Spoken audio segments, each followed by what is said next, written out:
Tras la fuga de Golnir, los dioses primordiales, como ya lo habían decidido antes, tejieron una nueva historia falsa, donde llevaron a cabo la reescritura de la historia maldita anterior al Gleipnir. La memoria de los dioses entonces fue sobrescrita. La existencia de los Yggdrasil y todo lo relacionado con ellos fue borrado por completo de este mundo. Tiempo después de la reescritura, todo había salido como lo tenían previsto. El único problema es que aún no lograban encontrar a Golnir. Aunque se debatía cuál podía ser su paradero, no sabían realmente cuál era su ubicación actual, pero debían encontrarlo cueste lo que cueste. De pronto entonces su presencia se sentía más cercana, hasta que él mismo decidió entrar por la gran puerta.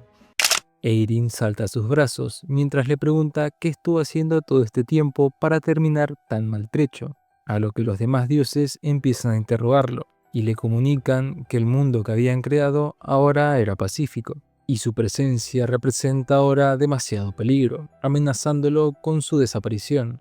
Sorpresivamente este ya lo tenía asumido, diciendo que no entiende nada, y con orgullo muestra su nueva creación, su obra maestra, el libro de Golnir, un escrito donde se encontraba absolutamente toda la historia de los dioses, exclamando que confiaba el futuro en ese libro. Con unos cánticos le daría el toque final. Mi convicción, mi voluntad, verdad imperecedera que no miente, habla por la eternidad, hila tu relato por eones, y continúa transmitiéndolo. Con mi propia vida aquí te lo ordeno. Luego de estas palabras, al sellar el libro, Gulnir había gastado toda su energía vital. Antes de desaparecer, él mismo dice que deben de creer en sus niños, en el futuro, despidiéndose entre lágrimas y sonrisas de su amada esposa, con un último te amo, agradeciéndola por todo. Eirin lee las páginas del libro, donde ciertamente está absolutamente todos los hechos ocurridos, y también sobre ellos, sobre sus compañeros, llamados héroes que lucharon por la paz. Los dioses medio cabizbajos se preguntan el motivo de que Golnir haya ido hasta ahí con el libro, cuál era el propósito, pero Eirin dice que simplemente fue para presumir lo que había hecho, como lo hacía normalmente. Por su parte, los primordiales dicen que esta obra no puede quedarse ahí. Tratan de quemarlo, pero es inútil, a lo que todos unen sus fuerzas para quemar el libro, consumiendo un poco de su energía vital para destruir el libro. La diosa entonces pregunta si eso fue todo, pero uno de los dioses primordiales dice que aún queda algo más, encontrar a los discípulos de Golnir, ya que estos también son considerados una amenaza por los conocimientos e ideas que poseen.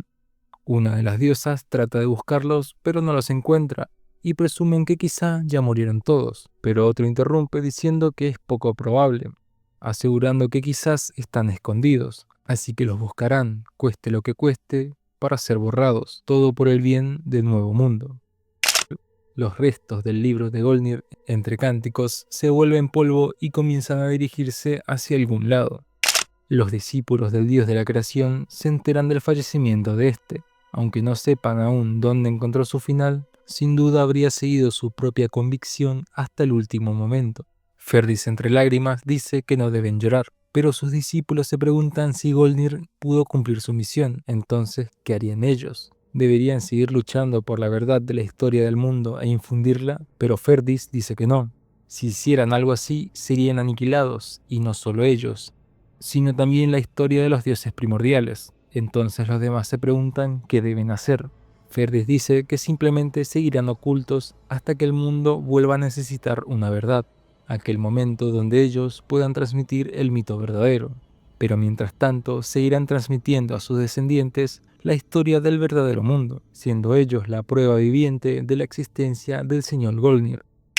Debido a la alteración de la historia llevada a cabo por los dioses primordiales, no solo los Yggdrasil desaparecieron por completo de los cielos, sino que también la existencia de Golnir fue borrada, y en el mundo exterior, fuera de la aldea oculta donde vive el pueblo de Golnir, los demás dioses contaban la nueva historia de la creación de los cielos, y en ese mundo ya no quedaba casi nadie que conociera la existencia del dios Golnir. El libro que se movía por los aires entró al Olimpo y se guardó en una de las estanterías. Entonces, Cuando innumerables eras habían pasado, se abrió un telón de una tragedia terrible. Vemos a un anciano Ferdis con su nieto. El primer discípulo entonces se puso a beber aquello que su nieto le había llevado. El pequeño pregunta por qué dice que está a punto de morir si se encuentra fuerte y sano. Y ya que éste le había traído alcohol, quería volver a escuchar la historia del gran dios de la creación. El viejo Ferdis se ríe y dice que no hay problema, que le contará nuevamente la historia del mundo, mientras el niño se encontraba emocionado de oírlo. Este joven dios era Berk, un dios ordinario, que más tarde se convertiría en el dios supremo nórdico, Odín.